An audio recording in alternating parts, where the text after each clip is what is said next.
sometimes you need to find your own closure, and your closure doesn't always come in the form of a person and in the form of them answering your questions. Grownish, smartish, British. We are British, apparently.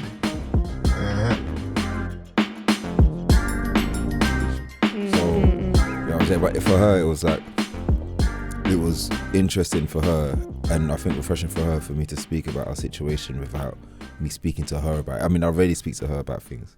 But do you know what? I think just hearing it for her was refreshing, do you know what I'm saying? But I think also her hearing it from a different set of ears, because she's having to hear it through another conversation. You're not talking to her. Exactly. You're talking about your views and your growth, and that's very different, because then she's able to go, all right, cool, we're not arguing right now. He's actually just speaking his truth. Yeah. I got to deep this now. And it was respectful. Like, I didn't say nothing to her about that. But I think the one time, the only thing that was difficult was, obviously, we had like a little back and forth, and then it was like, yeah, well, we're dropping this shit the next day. I was like, I remember you like, let me know what clips you're going to drop. I'm like, it's going to sound like the biggest freaking diss track. You know what I'm saying? First down, fuck your bitch. That's how it felt like a comedy. I know, it's a huge shit. But no, she was Gucci. Good, I'm happy. Are we in, by the way? Been in. Yeah. Oh, snap. Okay, I actually didn't realise. Yeah. Louis, you're back in the building. We are back in the building, baby. So are you ready for a joint therapy session? Yeah, let's do it. I think we always have to be ready for them type of conversations. I'm saying, if you stay ready, you don't have to get ready. That's it, what he said. How was the trip? Which one? there was trips within trips. Tripped you. There was trips within trips. Would you recommend it? Is it for everyone? I would say you have to be ready. Well, to go Peru, absolutely, just go Peru. It's amazing. For the ayahuasca, you have to be ready for it. It's not a game. Ayahuasca is not a game. Is it a massive mental challenge? Or it's an emotional challenge. Okay. It just takes you to places that you probably were unfamiliar with within yourself. Oh, wow. And I think there was definitely moments in ayahuasca where I was like, okay, can we just stop this right now? But then the other part of me was like, no, ride out through it. This is what you paid for, but ride out. Every penny counts. You paid your coins, B. That's it. That's it. Like, what was your biggest growth or takeaway from that?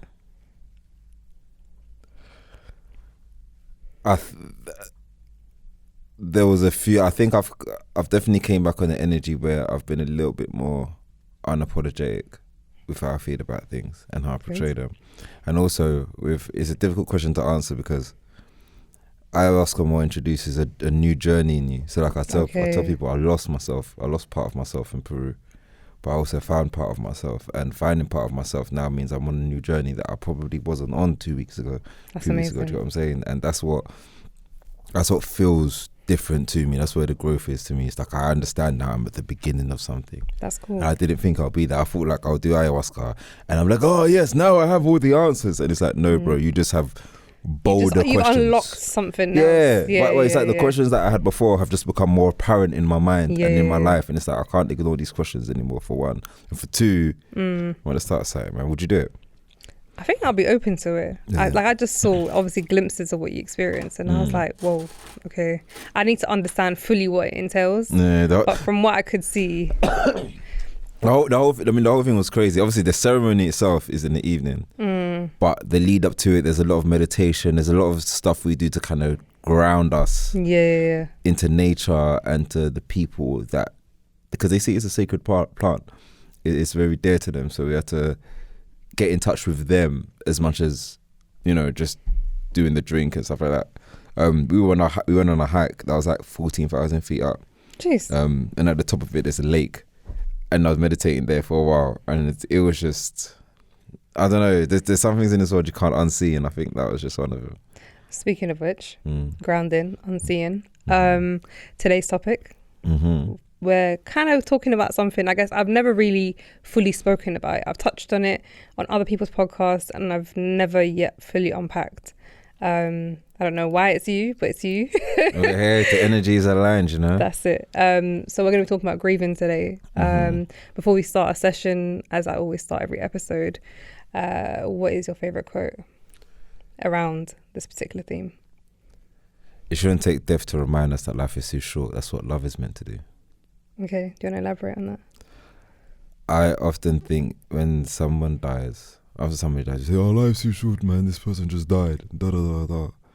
And it's like we get reminded that life is too short every single time we embrace in real love with somebody. We say, "Wow, this love is not going to be here forever." Not because the love might fade, but because this person might not be here forever, and I might not be here forever. And I think just love of people and love of life in general and love of nature should remind us that we are not on this planet for too long. It shouldn't take the death of something to remind us of that, even though sometimes that's the hardest thing. And also, I think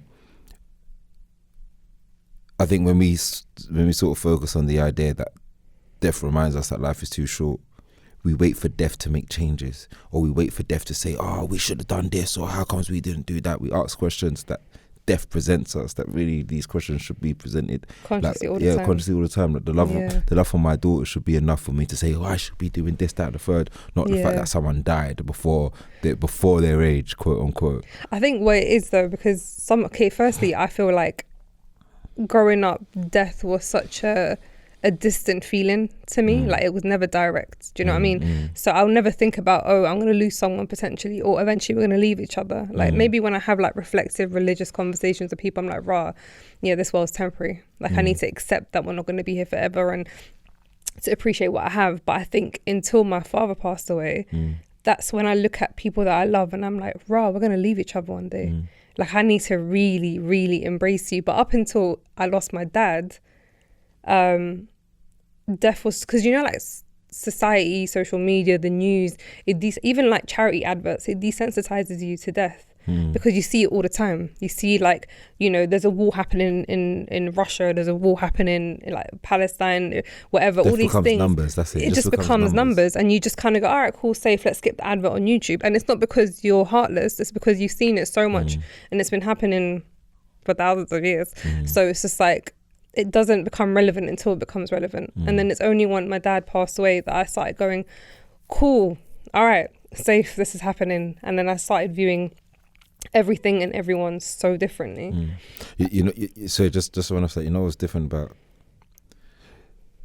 I know you're probably going to ask this, but for me, when my father passed away, it more reminded me of the fact that we shouldn't wait for the golden moment to say the right thing. 100%. Or to make certain decisions, or to say, oh, you know what, I mean, obviously some situations need time and I get that, but sometimes, and again, it's not the fact of, you might die, so let's sort this out now, but it's a case of, how am I you don't know how you're going to feel when somebody dies, regardless of how you feel about them right now when they're alive. And that's something that we always need to remember. But of course, it's not reason to take but you know. No, I get what you mean, and I think we're going to touch on this because I'm guessing we had different experiences of death. So my dad died suddenly, unexpectedly, and in his sleep. And I'm guessing you anticipated your pops passing. I didn't. I had no idea he was going to die. Seriously? I woke up and saw a Facebook comment that my dad died. What? Yeah, it's peak. Okay, you just jumped a lot of stages of conversation, because I was going to ask you, how did you find out? Yeah, it was through Facebook status. Okay. I'm really sorry. That's a very surreal moment, because firstly, you're touching Facebook. Who touches Facebook these days? I know. It was so random. It was at 5 o'clock in the morning. I woke up early. I was like, oh, let me see what's going on. Yeah. All right. So were you, like, growing up, were you close to your dad? No, we weren't. My dad wasn't in my life for a large part of my life. Okay. It was in and out. When he was in my life, it was amazing. When my dad was around, I was like, oh shit, dad's around. Oh, I'll eat out the palm of his hand. But he was absent for a lot of my life. He was absent for 90% of my life. Okay, so when you said every time you were around him, you like really appreciate him, is because you put him on a pedestal that maybe like your mum would be like, oh my God, I can't believe you're doing this. Because a child is so innocent and they just adore their parents regardless of what they do, unless they've seen obviously something with their eyes. Was it because he genuinely was impactful in your life, or is it because you put him on a pedestal? I think it was a pedestal thing. I think absence makes the heart grow angry, but also makes the heart grow fonder. So I remember that the last time I saw my dad, it's funny, I'd just been stabbed in my face. And it was like a couple of days after that. It was just before Christmas. How old were you? I was like 19. Okay. And I had so much anger for him. I was like, oh, I knew you weren't there, and you ain't been there, man. I was going, your man's just been bored. Coming strong, yeah. Within 30 minutes, he was laughing, joking, and I was eating at the palm of his hand. And bearing in mind, I hadn't seen him prior to that for like 10 years. Wow. You know what? So did he show face because of the incident? No. He just happened to be there. He happened to be in the country. It's like, oh shit, cool. Your dad's here. Let me see what I've got. Checked him. Now full of smoke. And that within 45 minutes, you're good. Good. And I think, if I'm admittedly, I don't know whether it's amongst men in general. I think low key probably is if they admit it. But all men want/need either their dad, or a father figure in their life, no matter how old they are. And I don't know, I think I'm still at a certain age or place in life where I look at people and admittedly probably see father figure like materials and leaders, you know. And I think that's probably because I never had a consistent one myself. So when you're always yearning for something like that, there's always that rose tinted idea in the back of your mind, like, oh, daddy's gonna come and it's all gonna be fine. Yeah, there's the inner child that's always there, waiting for that moment. Exactly, and that's probably why. And plus, he's a twanger. He's so good with words. Like, honestly, he's so he's just. His charisma and everything about it, like there's only, if you're in my dad's presence, there's only so long you're gonna hate him for. Yeah, he's a people person. He's the biggest charms. Flipping ginnels, bruv. Like, are you like, you're not like, why are you like this in front of everybody for? Do you see yourself, or do you see your dad in yourself even? In some ways, yeah. My dad was like one of the most creative people. He was like one of the best musicians. Like, he played the drums, he played the sax, he played the keys, he sang, he done music direction. Like, so it's in the genes. Cameras. He was a creative guy. But it's so interesting because none of that rubbed off on me. Like, he used to teach steel pan with his brother, my uncle, and they were like the baddest steel pan players in the flipping country. Like, sick. Do you know what I'm saying? He passed away as well. So I kind of got like a little, but he wasn't in my life like that to influence that side of my life. But I've just ended up doing that without his influence. So I don't know whether it's a genes, DNA thing. I think sometimes it is. Sometimes there's certain things, like, you can never have met your parent and still walk like them. Yeah. Like, or do certain like behaviorals of how, like, you wipe your nose or how you look on people, and they're like, raw, I can see that trait in them. And it's just like, it's not learned behavior. Sometimes it is just inherited through genes, I guess. Yeah. So you said obviously you lost your pops, found out through Facebook. Yeah. Prior to that, when did you speak to him last? Prior to that, I spoke to him a couple years before that. I remember the conversation. I was going through a weird period. I think it might have been before I had my daughter. And I was going through a period where I felt like I needed closure in some things. And him being one of them, I just felt like that wasn't serving me well in my life. And I was like 27, 28. So I was going through this transitional stage anyway. Okay. And I was just, I said to him, yo, boom, like, let's chat, like, how comes da da da da da, and not even like how come, but just like I had certain questions, and he gave me certain answers, and I think that was a key moment for me, because it made me realize that sometimes you need to find your own closure, and your closure doesn't always come in the form of a person and in the form of them answering your questions. Sometimes you think that you can ask certain questions to get certain closure, but you won't get the answer you want. But that in itself has to be your closure. Yeah. And if you don't get the answers you want, you have to find closure somewhere else and in something else. For your own sake. For your own sake. And I think that's what was very revealing to me. That's something that stays with me. It was a pleasant conversation. It wasn't a nasty one. It was one that probably didn't materialize in the way I wanted it to. Not the conversation itself, but I suppose there was hopes that after the conversation there'll be some type of regular conversation. I was going to ask you, did you hope that you'd rekindle or start building something as far as a bond? I did, and it didn't happen. Do you feel like it's from his side of control, I guess? I don't want to blame a man that's not living. The only thing I would want to say is I think it's difficult for some people to give you what you need, regardless of what you may expect them to give you. If they don't have certain tools themselves, if they've got certain things that they've been battling themselves, there's only so much you can ask for that person, and that could be anyone. That could be your partner, that could be your friends, and that could be your parents. I think sometimes we have this thing where it's like, you're my parents, or you're meant to do X, Y, Z, and to a degree that is very true, but they're also human beings. And if certain people haven't had certain tools to kind of do things, or they're still trying to work certain things out within themselves, bro, you're just speaking to another human being here. Well, that's it. I think that, like, in one of the last episodes I spoke about with my with Camille, it's just out. It's just going to be, well, it would have been released a while ago since when we released this one. But it's about basically her being in a domestic violent relationship and her having a narcissistic mum. And it's like, we have this expectation of parents that we expect them to be amazing, even if they're present in your life. And it's just like, we don't realize. And what I said to her, which she kind of not pushed aside or came like was against it, but I said to her, sometimes you got to understand your parents' journey to understand why they behave the way they behave. Absolutely. And then she's like, to her it's like, yeah, but it's almost like you're making excuses for someone. And then she gave me an example of, you know, if a man or a woman was to attack you or whatever because they're going through something, do we wait to understand why they did it, or do we just say that's unacceptable behavior? Like, why do we put our parents on this special pedestal when actually sometimes like they just need to get their act together? That's an interesting way of looking at things. And even if we use the attack analogy, someone's attacked me, you know, two things can exist at the same time. Yes, that person is a horrible cunt. I know you hate that one. I'm so proud of you. Growth. Look at the growth. Girl. That did you well. I know that person's a horrible person, and they can be all of that and be held accountable for their actions, but we still need to ask why they done that. Yeah. And whether we're talking about someone that's attacked us, whether we're talking about people in the prison system, whether we're talking about loads of different things, we don't as a society ask why enough.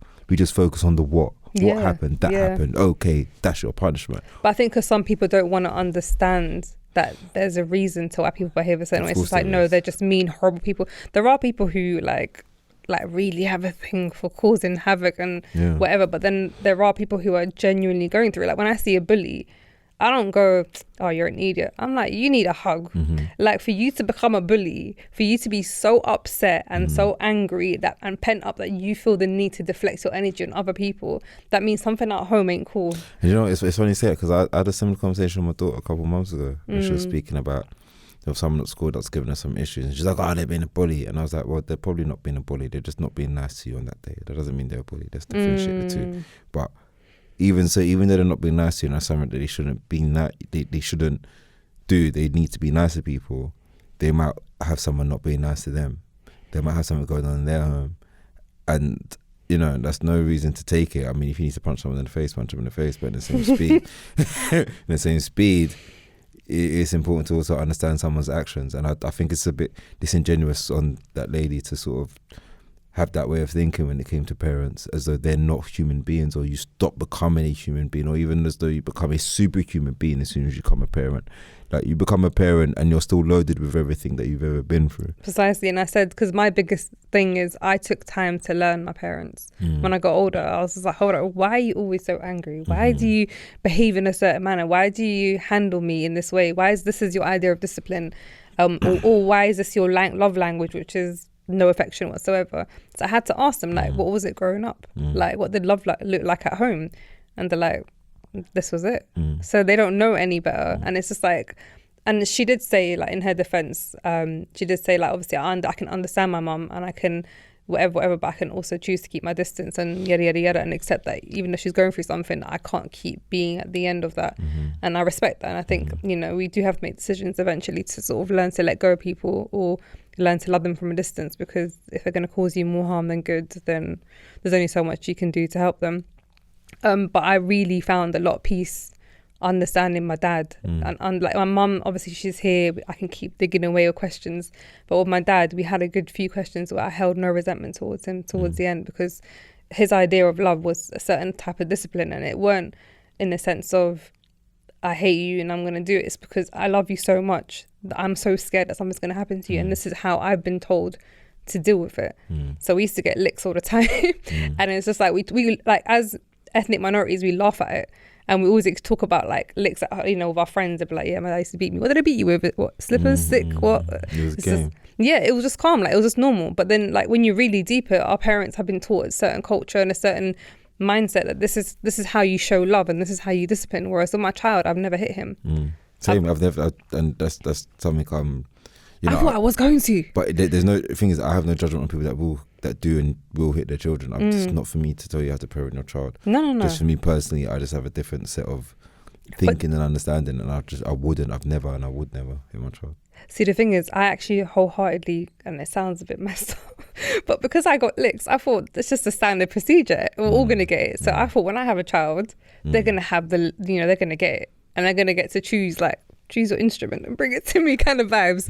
But then when I looked at my son and I realised, wait, I can't do this to my son. There was a say, I can't do that. And I realised there's other ways. Yeah. Like my son, I worked on the look. Do you know the look your mum gives you from across the road? And you can be doing the most exciting thing in the world and she gives you that look and suddenly you're like, oh snap, and you literally just want to cry. You know, it does come down to how you deal with things, because I'm speaking from perspective. I've already got a 5-year-old, so I've only had 5 years of problems. I haven't had 15, 20 years of problems. Yeah. But then again, in the same speed, that's a bit disingenuous as well, because I stopped getting licks after a certain age. Oh boy, I was getting licks till I was like, I'm not scared of you, I'm only scared of God. And then I got more licks after that. Yeah, but it's different. I mean, my mum, it was just my mum, and you know, my mum's not like the tallest person, so like after a while, licking me just doesn't make sense. Like I'm on a roll. Like you can't. I've been banged in the face. You can't just then lick me. I don't care. It's minor. But I think when children get to a certain age where they can then have conversations, the licks kind of stop, which I think is a bit weird as well, because it's like you're licking someone that can't understand verbal communication, so you give them physical punishment. But then when they can understand verbal communication, all of a sudden you're going to try to verbalize things to them, but they've been having physical punishment this whole time. It's a bit of a disparity. But again, it's a way of dealing with things. But I think it's also the lack of understanding that actually children can understand verbal. Yeah, of course, I believe so. But again, like I said, it's the way of dealing with things, and this is why I mentioned my daughter's age, because so far I've not been so angry with her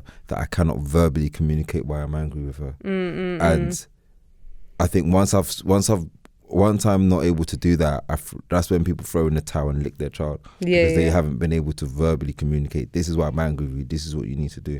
And a lot of people say, "Oh yeah, but it's repeat." What if they keep doing this and they don't listen? For me, I'm just like, well, you need a new tactic.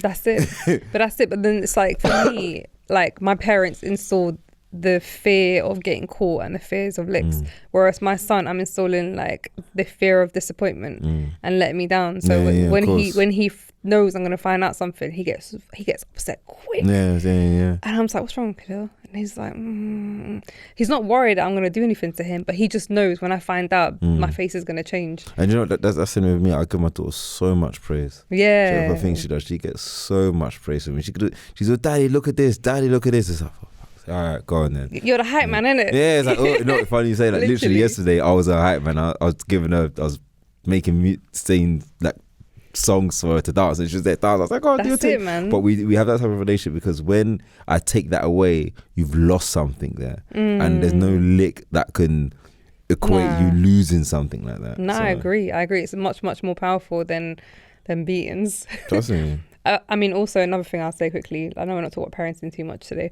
but putting my son on timeout actually works. I thought it's a white people thing. But then I tried it and I'm just like, wait, I'm having all this fun and you can't witness it and you're freaking the hell out. It does. And he's just like, Mommy, please, can I turn around? I'm like, no, you can't. Let me just turn up the volume a little bit louder.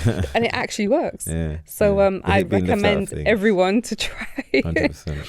Okay, so obviously you were raised with mum predominantly. And obviously you have a certain way that you want to raise your daughter. You mentioned, obviously, we spoke about grieving, and there's something we're going to talk about. Aside from your pops, what are the other people around you that you've lost? Yeah, I've lost a few people. I've lost a few friends. I've lost family as well. It's weirdly, it's the friends that more stick out to me, just because sometimes it's just felt a little bit unfair and cruel. I remember losing a friend at a very early age. To me anyway, I lost the first experience of death I had of a close friend. I must have been about 16, 17. And it's not like he died from the streets or anything. He died from illness. And I just felt that was so unfair. I think, if I'm being honest with you, I think that's what kind of turned me away from religion. Interesting. After that. And it's funny because he has family around him, and I asked a family member of his, how did he keep his faith? And he said, well, it was the church and everyone that sort of was around him so much, and he felt like he was being uplifted and you know, held up by the church. If it wasn't for them, then they were at his house like every day. If it wasn't for them, they probably wouldn't have got through it.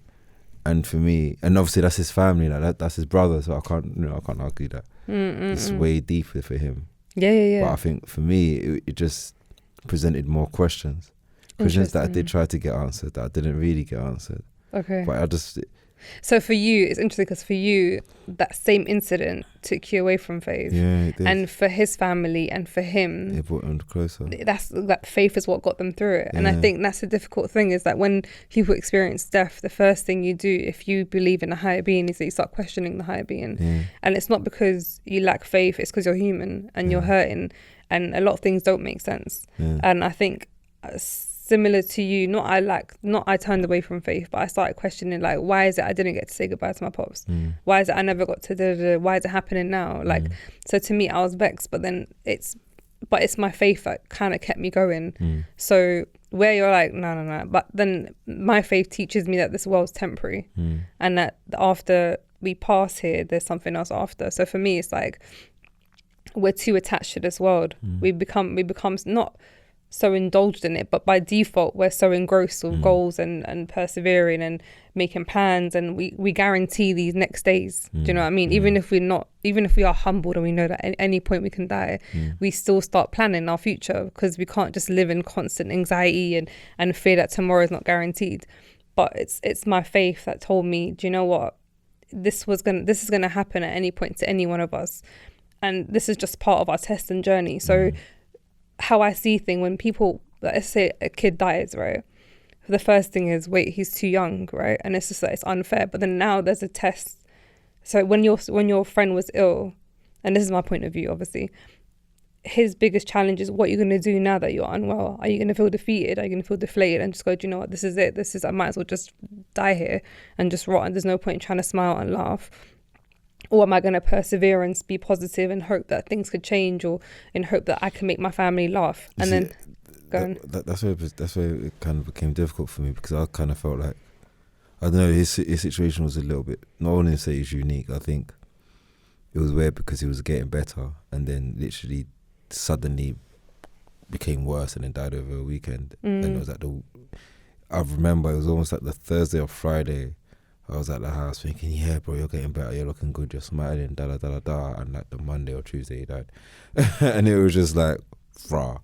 And I get it. And there's a lot of things that's happened to people, and it's put them closer to faith. I think faith is an interesting thing when it comes to people going through traumatic situations. Yeah, I mean, for some people it gets them through. Like, you see the lady that goes to church every day, and you know, who lost her partner, and you know, church is what keeps her alive, and you know, her relationship with God and the community around her. And it's just like, so you have to, like, to me, I accept it. Whatever faith you are, what keeps you going is a beautiful thing. Like, and I know some people don't have faith at all, and you have another outlet that keeps you going. It could be looking at your family, or looking at, I don't know, something else that humbles you and grounds you. And to my point with your friend, or it can be applied to any other human being, not just your friend. Like, when your friend, obviously you got to see him when he's looking better, as opposed to someone who's looking worse off. So you have it almost like a positive memory of him doing well. And then on top of that, you have now the next stage, and that he's passed away, is what's the test for his parent, like his family, his mum and dad. How are they going to deal with the trials of the situation? Is it going to push them away from God, and they're going to lose focus and sight of their purpose? Or are they going to stay focused and go, cool, this is my test in life to how I'm going to cope? We're all going to have individual tests, and that's how I see it. And that's what keeps me going. So my son was born prematurely. I had to watch him fight for his life for 3 months, literally being resuscitated, blood transfusion, walking in telling me like other kids around him had died, and that he wouldn't necessarily make it out alive, because when you're born at 6 months, like, you're not fully developed. Some of your organs haven't even like began to reach its point, and some kids Blessed. Was that your sneeze? With me holding in my sneeze, that wasn't my actual sneeze. I didn't let myself go there. Thank you for the description. Just FYI. Bless you, by the my way. mum says I have a bougie sneeze, and I'm like, I was like, what does that mean? Okay, can you let it out next time? No. I'll let you interrupt my situation. No. You're also mad. You stopped mid-sentence to let me sneeze. Yeah. I just thought, let me give you a moment. But my point is, I had this challenge with my son, which is, you know, he might not make it alive. And instead of me going, do you know what? Why is God doing this to me? I said, you know what? This is God's test to me. And that's what got me going. And I started praying for what's best for my son. I didn't go, please let him leave the hospital alive. Let me I said, whatever's best for my son, because what if I prayed that, you know, say be careful what you wish for kind of thing. And I'm like, I don't want him to necessarily leave the hospital with so many implications and problems that, you know, like I asked for him to be alive, but now I got to be a carer for the rest of his life. And I watch my son like struggle. So for me, it's like I put a lot of faith in God to keep going and to keep persevering, even like through the most hardest things. And I just feel like if I didn't have God, would I still have this mindset? Would I still be positive? Would I still be like, no matter how hard ish got, I still was like, I say this thing called Alhamdulillah, which is I thank God. So even if I like, God forbid, lost my job tomorrow, I say Alhamdulillah. Because I'm just like, I know like everything, there's a journey. Like me losing my job isn't just me losing my job. It's me potentially having a new chapter opening somewhere else. So I got to keep trusting the process regardless. You know, I always admire people who have such strong faith. Like I think it's a testament of who they are as a person and how they see the world. And there is a great admiration for people who have such strong faith and speak about it. I think it's a beautiful thing. Some of the songs that have been written about people's faith and some of the things people have done through faith has just been phenomenal. And I don't know, at times I've often felt a little envious of people that's had faith. You know? Do you feel like you want to have faith, or what gives you, what's your equivalent to faith? As in what I see for other people, or for yourself, as in like how do you cope? So like I cope with death through obviously the support of my loved ones, but ultimately like my purpose, knowing that I'm on this earth for a temporary time, and there's more to life than just this. And so i.e. my faith is what connects me and keeps me grounded. What is it that connects you and keeps you grounded?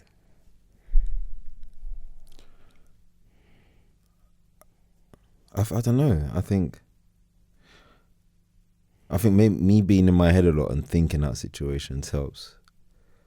I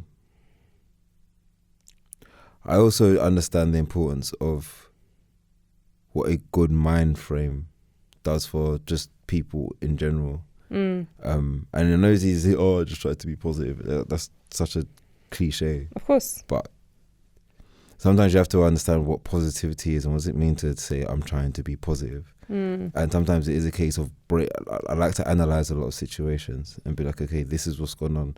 How do I feel about this? I feel about this because I feel like this because of this. This is why I have these feelings. And it's just constantly asking myself why. And then I think the positive element comes out of that. But I definitely think I just keep asking questions within myself about the situation I'm in and try to find different answers to it. I tend to not ask the same questions and end up with the same answers. I don't feel that's quite productive to me. So I might have a situation with somebody.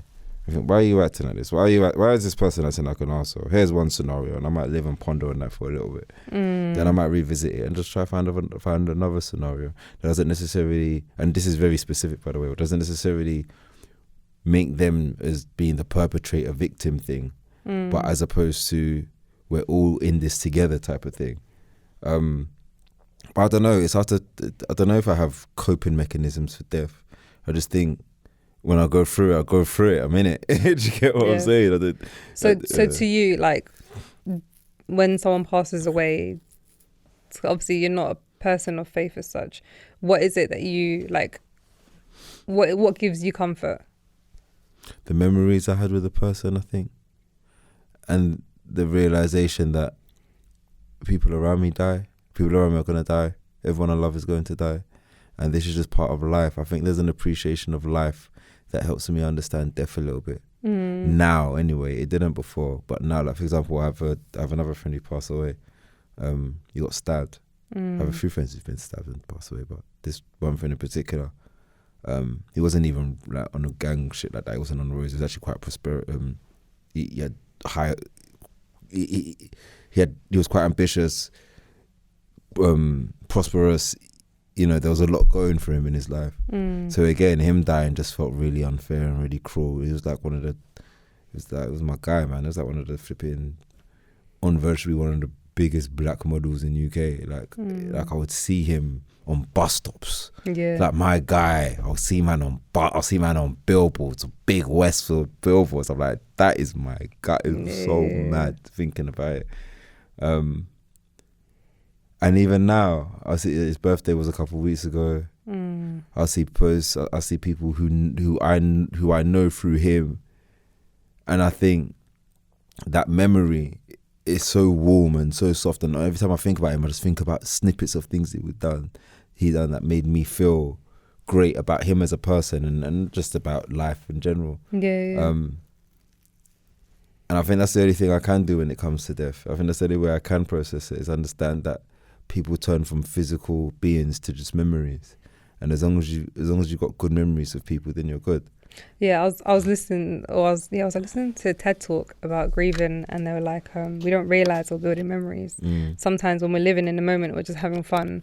Like, not every time we're conscious and going, oh yeah, we're building memories right now. Like, this is something to look forward to. Like, you know, not assuming. We're so morbid to think like that, though. It is, but we're having a great time. Let's put this in our brain bank in case one of us dies soon. But the reality is, all those moments of warmth and, you know, looking at the person, like the way you spoke about your boy and, you know, what you associate with him, it's like the realities are every moment that you guys shared and everything that everyone ever spoke about them is. It's just a reflection of everything that they created and their memory and how strong that is. You know what I find weird is, well, it's not weird in a bad way, but it's just an interesting thing. When I speak to people who haven't experienced death like that, like they haven't lost someone close to them, they still have like everyone around, and anyone they might have lost might not have been that close. And it's just, and I'm out here, I've got a long list of people that have passed away. Do you know what I'm saying? Yeah. And it's just. But I was that person though. Like, I've experienced death, but I didn't experience death. I remember when like my girl's mum passed away, I felt her pain, but I didn't even know how to be there for her. And I couldn't even begin to fathom the concept of losing a parent or losing someone close to me, because everyone that died was my mum's cousin's auntie or so-and-so from a distance. Or do you know so-and-so's, yeah, their brother died, but I didn't know their brother. So to me, it's like I never really associated those. So I couldn't, like, I'm very guilty of it. I didn't know how to. I'd love to be there for everyone, but I didn't quite understand what it means to lose someone that close to you, whether it's a parent, a friend, a sibling, whatever. And I didn't know how to help. I didn't know how to be like efficient. I didn't know how to be supportive. I wanted to the point where like I was upset that I wasn't able to, but it's because I can't understand the fluctuating feeling of death. I couldn't understand what grieving looks like and the stages of grieving. Even though the stages of grieving is almost a bit of BS, because there's no actual order of grieving.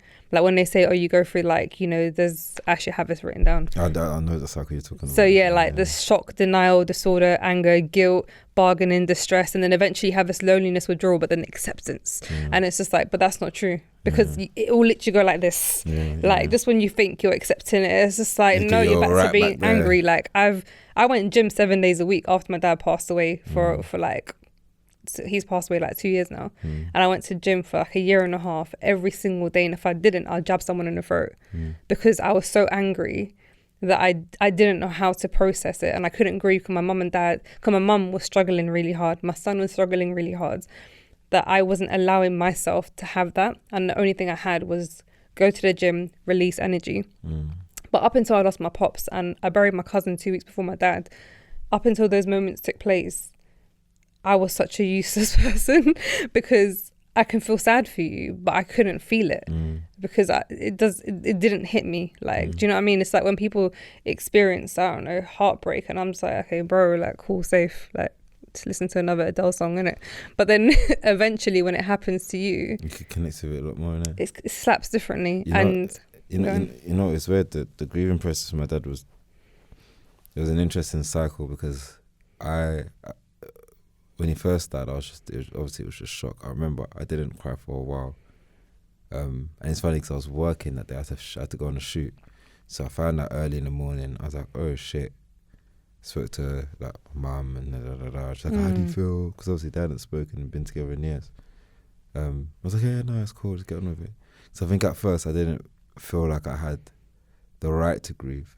Do you get what I'm saying? I felt like it wasn't my place to grieve, because it was like, well, we haven't really had a great relationship. So is it my place to feel a certain way? So I just kind of got on with things. And it was only when I was on my way to a shoot, I was driving, and the person who I was meeting on the shoot, it's someone I work for anyway, but I was like, excuse me if I'm a little bit like distant today. I just found out that my father passed, so I'm just kind of working. And they're probably thinking like, what are you doing here, mate? Yeah, that's what I'm saying. And he was like, oh, you don't have to come. I was like, no, it's cool. I'm on my way. It's fine. And it's when I said that, I was crying for 20 minutes on the road. Because you said it out loud and it became a reality. For the first time, and I was just like, rah. Yeah. My dad's not here no more. And it was a thing where there's only a few memories I have with him. And to be fair, they're all good memories. That's good. That's beautiful. There were times where, of course, he made me feel bad, but he wasn't bad to me. He just made me feel bad. And that was a very powerful distinction I had to make during that grieving process. Okay.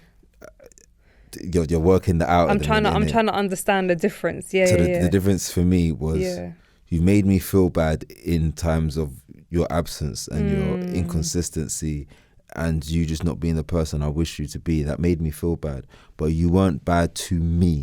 When I was around you, you didn't do any. You was never disrespectful to me. You was never. I don't even think my dad ever flipping hit me. He was never around to flipping hit me anyway. But he didn't. He didn't. Every time I was around him physically, in a physical presence, you made me feel good. You made me forget about all the times you were shit. And that was something I had to remember. Do you get what I'm saying? Like, I could talk about, but this and that and my mom, but that's you. That's between you and my mum. You guys are two grown human beings. That's it. It's got nothing to do with me. I just ended up being a consequence or byproduct of that, but that's got nothing to do with me at the end of the day. Same as the issues I have with my child has nothing to do with my daughter. 100%. It can get messy by default as we're getting older and learning ourselves. But it's a level of maturity on your end to be able to distinguish the two. I had to. I think it was important for me to do so, because otherwise I think as soon as my father passed, I was like, I can't hold hate or talk ill of a man that's not alive anymore. Not like I held hate for him previously. At times I definitely did, and at times I definitely spoke bad of him. But during the later years of my life, while he was alive, and especially now, you just won't hear me talk bad about the guy. No, but then also there's no benefit. Yeah. This guy loves to interrupt my podcast, with little reminders, brethren. What was that reminder? What's the time? For him to post something in his own flipping podcast. I love that. I need to get to your level. I need to get to your level. I'm trying to be like you. No. But no, it was a weird one, because we had to fly abroad to bury him, because he didn't live here, so we had to fly to Spain to bury him. Okay. And then hearing other people who lived with him and was around him speak about him was also quite touching for me as well, because it was like, you weren't this bad, evil person that you wasn't there for your children, and you've done this and you've done that. In fact, there's people that have a completely different perception. You got an essence of your pops for other people. And it was just nice. I felt more sad in a way, because I always had it in my mind. It was like, wow, give it 5-10 years, I'll hit up big man and be like, brother, like, come on, man, let's have a drink. Or that. There was always that back of my mind, like, just give it a while, or give it this, or give it that. Yeah. And I'm not saying that was wrong for me to think that, but it was very, naive, and what's the word that I use all the time? Entitled. It was very entitled for me to think that time would just be here, and in the next 5 years I'll just be able to just call you. But do you not think that every single person is exactly like you? Like, we all so let's just say people that fall out with people, right? And they're like, it's cool, man. When I'm ready, I'll chat to them. But if they were to die tomorrow, you'd be like, it's that entitled. And that's the thing I have a problem with constantly, because I see people say, don't allow toxic people back in your life, and and don't accept disrespect, and and I get that wholeheartedly. But I think sometimes we misconstrue, and I'm not talking about my dad here, because it's a special case, separate. But sometimes we misconstrued a toxic thing happening to that being a toxic person. And that's not the truth.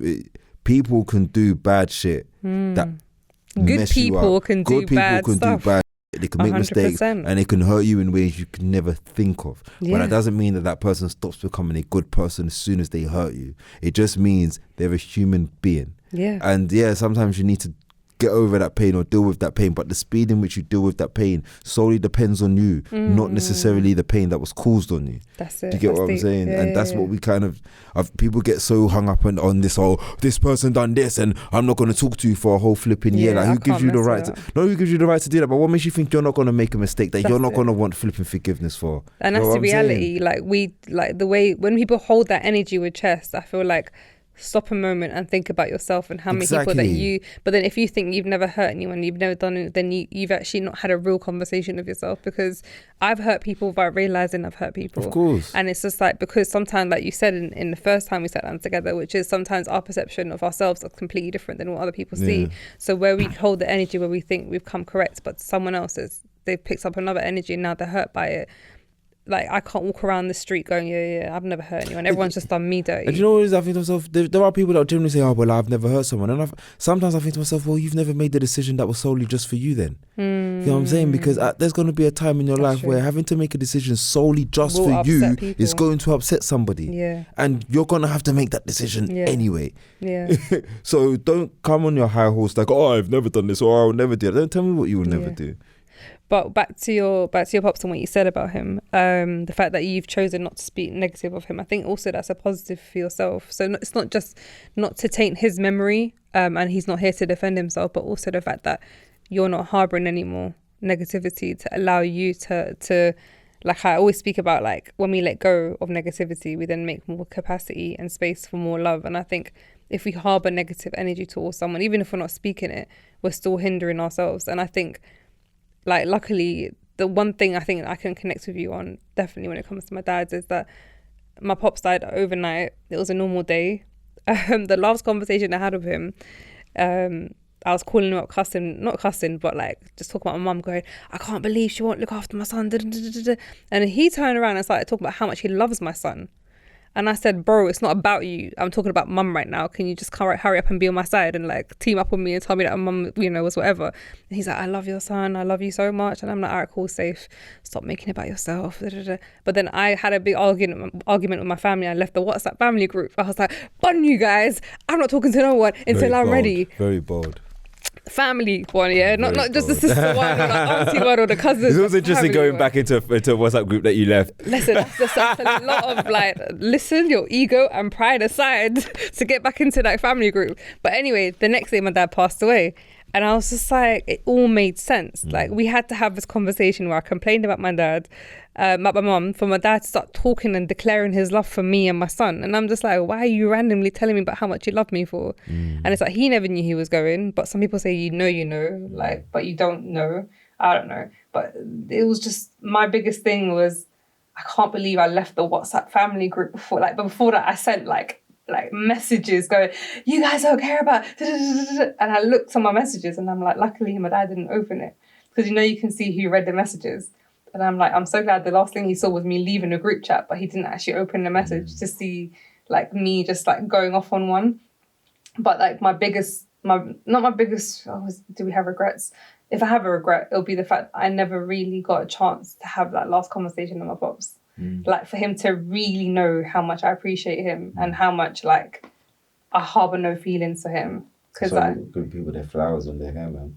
That's it. And it's just like, my pops, I think he didn't even recognise his older version of himself. So when I used to mention, like Dad used to hit us, he'd be like, me?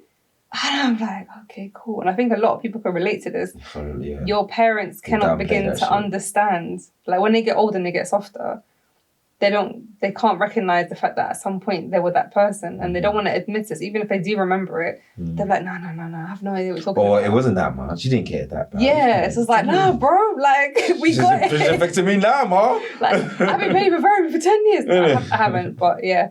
But I never thought I would want to go to, like, I've not been to a funeral up until my pops and my cousin.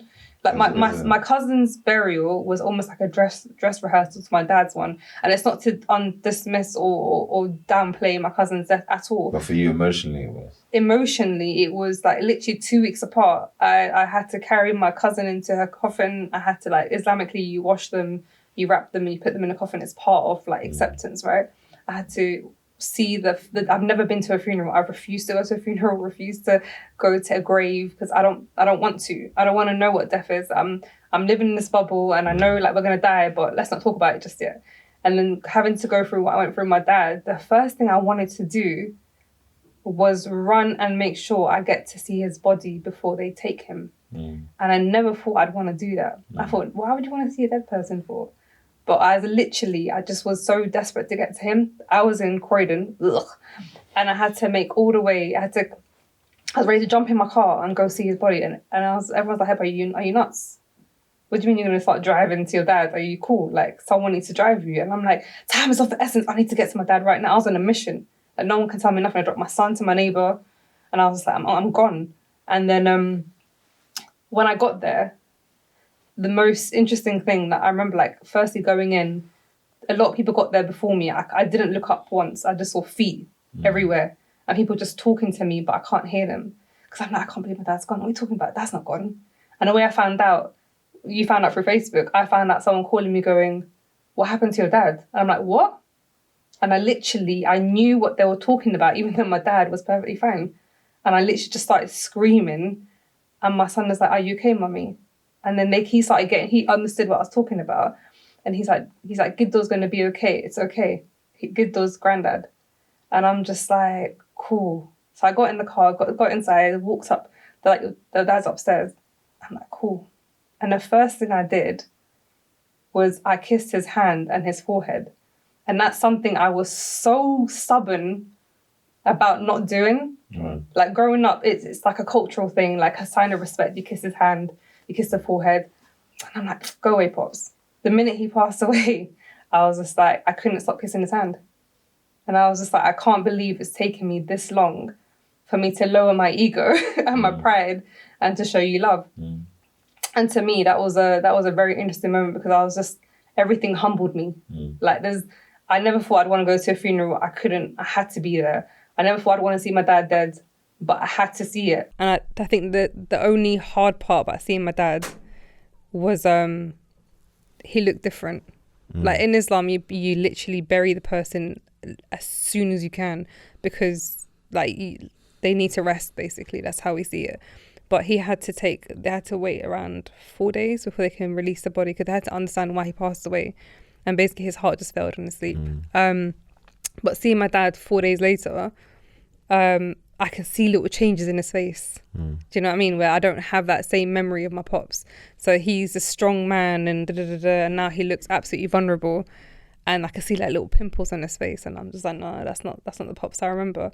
So I think that's the one thing I wish I didn't do. Like as much as I wanted to see my dad the day he passed away, he looked like he was sleeping. He looked like he was vibing, fresh trim, everything calm. But seeing him again 4 days later, I was like, nah, that's not him. Everyone's like, yeah, he looked really nice. I'm like, to me, no. It's not the same, isn't it? Nah, not at all. So you mentioned also that you saw your pops. Yeah, it's a funny story. My dad was living in Gran Canaria for the long part of his life. And this was during like the COVID period as well. So I don't know, I think on my dad's death certificate it says COVID, but I don't think anyone actually believes he died of COVID. I just think there was a period where a lot of, and this is not what I'm saying, this is what a lot of people were saying to me out there, were saying they were marking a lot of deaths as COVID because they were getting extra funding. I actually heard about that. And so, you know, people are saying like it was bronchitis or whatever, but that's neither here or there. But because it was COVID, they had to bury him quickly, which meant we had to fly out quickly. But also we weren't allowed to see the body before it went into the coffin. And it was a bit like, rah. But what one of the guys said that worked in the morgue where they keep the bodies, they were like, listen, if you dress, it was like some Mission Impossible type of shit. So like, if you dress up in these lab coats, I can say that you're working and you're working for me. Sweet. And then we're going to go and take the body and put it in a car and then you get to see your dad. But you can't cry. It's a slight giveaway, innit? It's a slight giveaway. Like, you know, like you can't cry because obviously you cry. Yeah. They'll be like, why are you getting emotional? You do this all the time. That's what I'm saying. You know what I mean? It's like, rah. So obviously, and you got his bare hot. It was so hot. Yeah. It was like 40 degrees. And this is on the day of his funeral. So we've got our funeral stuff on. And then we've got these white lab coats on after as well.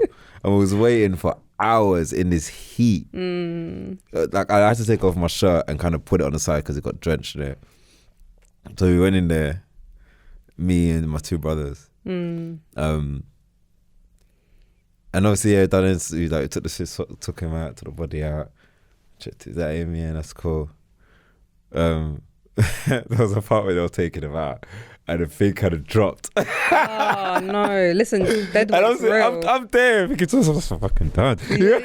I can't react because it's like that's just supposed to be like another brother. And I like you're part of the crew. And I was like, how many bodies do you not just drop on the floor before you put them into the flipping coffin, blood? Yeah. They didn't drop him on the floor. No, but there was a douche, and it was like, okay, cool. And I'm just there like, like you had to firm it. You had to firm it. The whole thing. How did you find seeing your pops? Did it help you in any way? I don't know. I think I'd have been upset if I didn't get to see him. I don't know if I could say it helped. It's a weird thing to say whether it helped or not. Because some people say like seeing them, especially like in that situation, it kind of makes it realer. Some people say going to funerals, going to the grave isn't for them. It's just literally to serve you. It's just to humble you with the reality and to help you, process it. I don't know. I think that's a question I might have to come back and answer because I'm actually not sure whether it. It's easy. It helped with the process. But I was still in flipping bits when it was putting them into the flipping. I say the shelf because they don't bury people in Spain. It's like a big flipping. It's like containers. And you open it, and you whack them in there, and you shut the door, and that's it. That's them. It's like literally like a tomb amongst like loads of different tombs. One thing that was quite weird was the tomb he was buried in. Right next to it, the person shared the same name as his mum, and it's not like an ordinary name. His mum's name's Francisca, so it's not like it's everyone's called Francisca. Not Sarah, no disrespect Sarah. Yeah, you got what I'm saying. And I'm sure like the year the woman passed was like, or the time she passed was not long before or after he did, or something like that. Like they died very close together. What year did your dad pass away? It was last year August. So very 2020, 2021. My dad died August 2020. Is it? August the 24th, yeah. August the 24th? Yeah, that's mad. August has changed. It's no longer August. It's now August. My dad died around COVID time, and I remember he had COVID and he made it. We thought he was going. Like he was like, he needs to go to hospital. I'm like, Dad, don't go to hospital. He's like, why? I said, because I heard when you go there, you die. So we had this, the theories that you're seeing in the media, so everyone that goes in doesn't come out, especially if you're old, like over a certain age. So he got over COVID. I'm like, yeah, we're good. 2020, we've got this on the wraps. Everything's great. So when he passed away, I was like, I don't understand. And I think the hardest thing about someone passing away unexpectedly is that there's a constant reminder, like the amount of times in a day to this day that I go, oh wow, he's gone, because I didn't see it, I didn't witness it. I saw obviously the funeral, which is, it goes past quickly, you're in tears, you barely can actually see in front of your eyes, but then it's back to survival mode, so you don't actually get to process that person's gone. And I could be driving singing along and I literally just start like tearing. I'm like, wait, hold on, what are you crying for? And I'm like, he really left us. And I literally go, Pops, I talk to myself, I'm like, Pops, for real, you're gone, yeah? Safe. And it's because I can't actually fathom that this is it. Like, if you told me when my dad's going to pass away, the way you were like, in a couple of years' time, I'll holler him, I was like, my dad's going to see me remarried, I'm going to have more kids, I'm going to be jarring him. Like, it's just, he's good. Do you know what I mean? It's what they're not going to see, innit? I think I had a few moments, I had a number of moments where I'll just be like crying to myself, or just in the car having my little cries and that. Obviously keeping it G, every fucking little while, wipe that off, we get back to business, baby, you know what I'm saying? But a lot of things, like I said at the beginning, a lot of things are difficult for me to comprehend. Was one, that you're not going to see my daughter, you haven't seen my daughter, and two, there's a whole relationship that I would have hoped we could have not even mended, just started over, and I would have came at it from a complete different perspective. That's why I always find it interesting when people, and I try not to it's none of my business to tell people how they should feel towards their parents that's been absent in their life. But I always say to people, you never know how you're going to feel when that person passes. 100%. And you need to remember that and keep that in mind. When you say, fuck my dad, my mum, da, you're doing that from a present place. Present pain. And I understand that we should. There's some people and there's some parents that do not deserve to be in our lives for whatever reason. And I can't say nothing to you on that. But you never know how you're going to feel when somebody dies. And not just that, not being able to even have those honest conversations of like places of growth. But if you're not grown, or you've not reached that level of growth for you to be able to have the conversation, then I guess you'll always harbour that negative feeling. And maybe years after they pass, you'll realise, oh snap, I wish I got a chance. And you know what? That's a key thing as well, because I think one thing I would have felt, it would have felt a lot harder for me if I hadn't have had certain conversations with my dad before he passed away. 100%. And I didn't have certain realizations. But we did. I had my closure, and then so me sort of mourning him was from a pure place, not I wish we had this conversation. I wish you knew about this, like you did know because I told you. Yeah. Do you know what I'm saying? And I knew what you felt and your opinions on things because you told me. Yeah, you were able to express and have that dialogue. And whether I agreed with it, whether it chimed for me, that's just for the birds to tell. But the fact is, you told me how you felt. I told you how I felt, and that was very important to me. And that's why I'm always an advocate for people talking.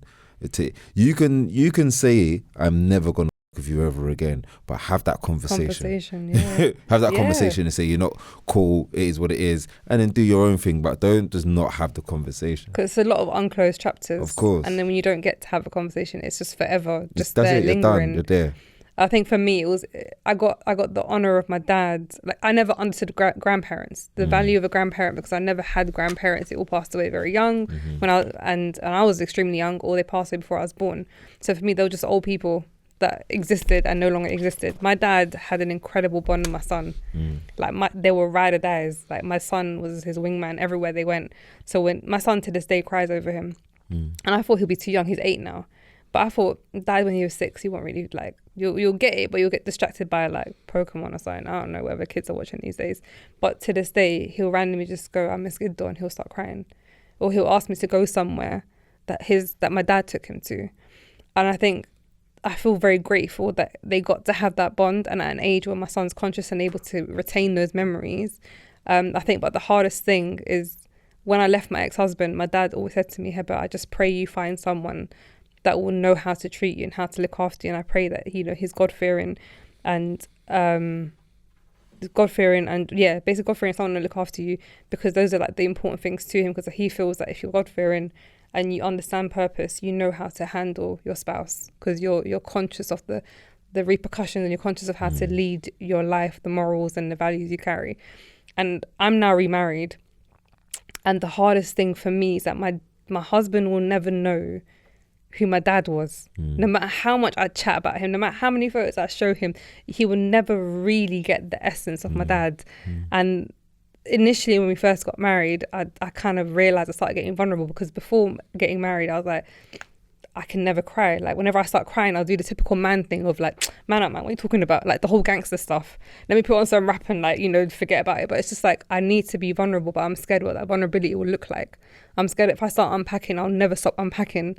And that, so many people depend on me, that being this vulnerable won't be possible. And then when I met my husband, I was like, okay, so I can see myself being a little bit vulnerable around you. The strong Hebz is not always around. Heads up, I haven't grieved my dad yet. So don't know how it's going to look like. Don't know when it's going to happen and how many waves, but it's going to happen, innit? And he's like, it's cool, man. And I felt like I was in safe hands. Then I was just like, I'd like you to meet my pops. And I thought, imagine how weird it is to pull up to your dad's grave. And the first time I arranged to do it, I chickened out. I was just like, oh no, we're too busy, you can't do it today. Second time round, I was like, okay, cool, I pull up. I stand in front of my dad's grave and I'm like, Dad, Auntie, Dad. And I'm like, can you believe it? I'm staring at someone's grave, and that's how I'm going to introduce my husband to my dad. But I was just like, this is the closest I'll ever get.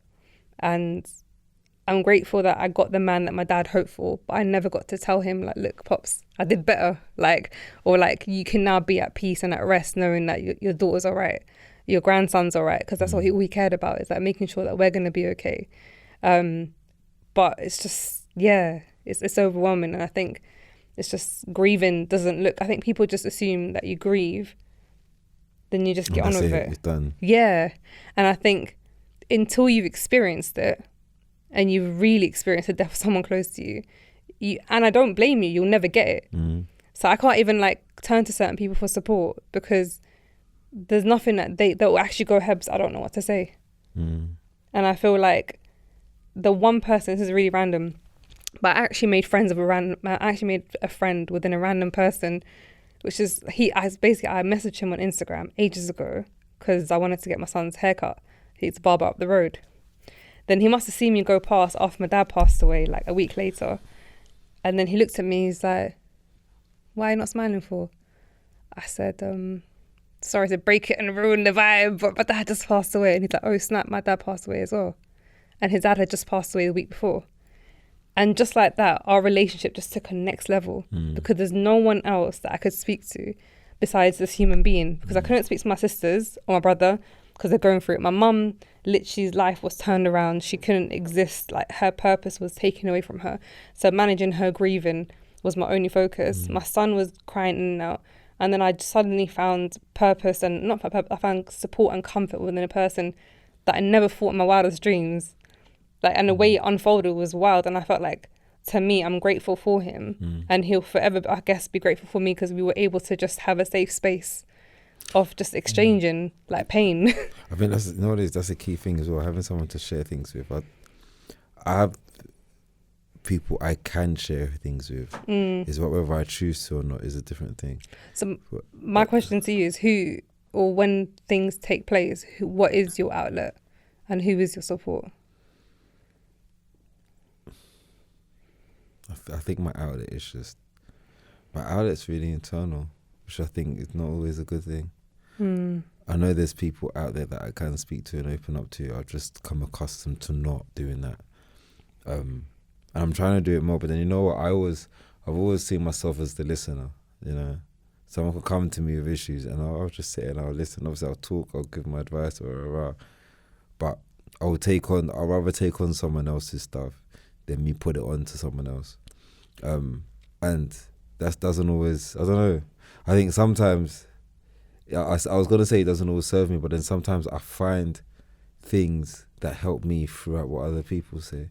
Okay. You know what I'm saying? And it's a weird sort of way to see it, but we will have like for example, us having this conversation now, there's certain things you said that I'm like, oh yeah, that's going to help me.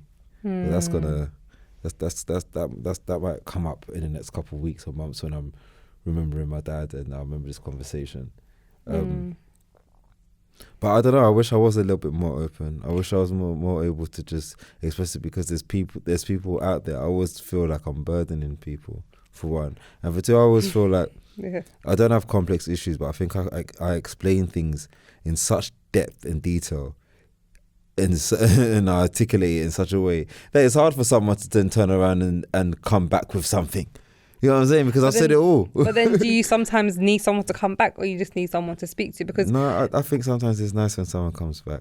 We always say, oh, you know, it's funny. So it's a not to generalize as well, but it's generally a woman thing where men 100%. Will say, oh, we tend to be solution based to things. So if you've got a problem, let us know. We'll try to solve it for you.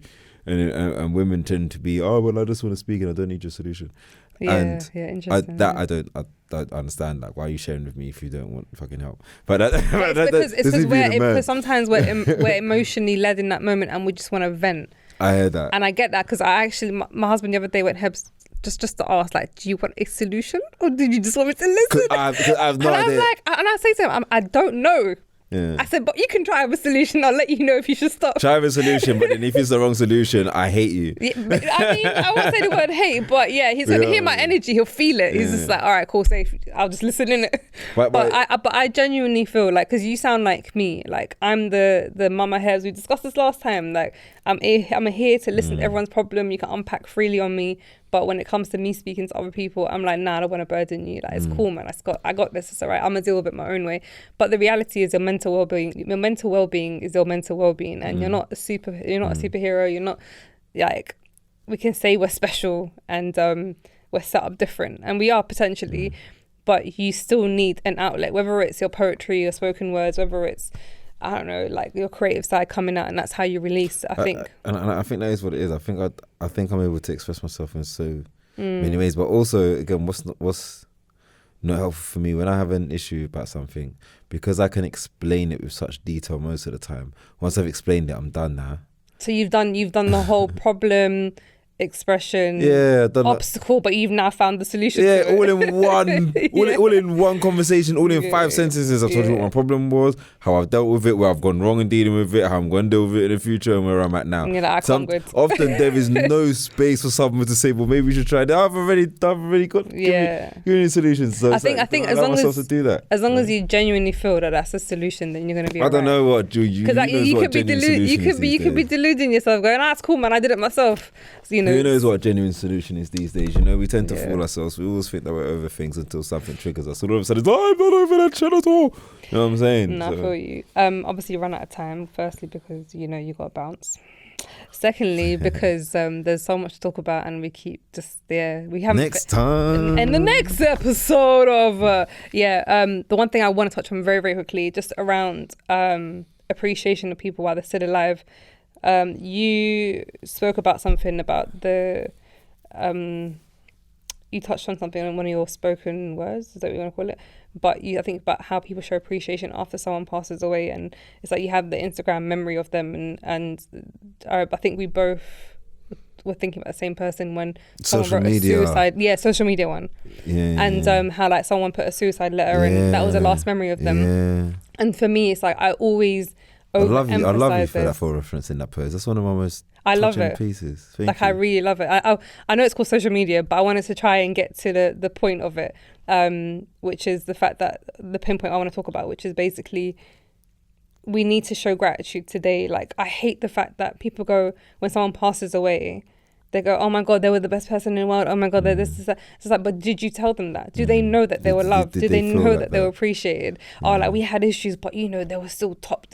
My ego was in the place. But do that. Like, don't wait for someone to pass away for you to be able to express how you feel, and don't do it where like you're getting it for almost like Instagram creds. It's just like everyone's writing under the same image.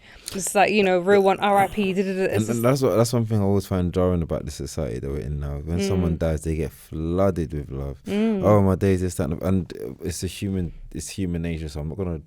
There's people in my life that right now that I don't necessarily flood their Instagram comments every day, but like, oh, I love you so much. Of course not.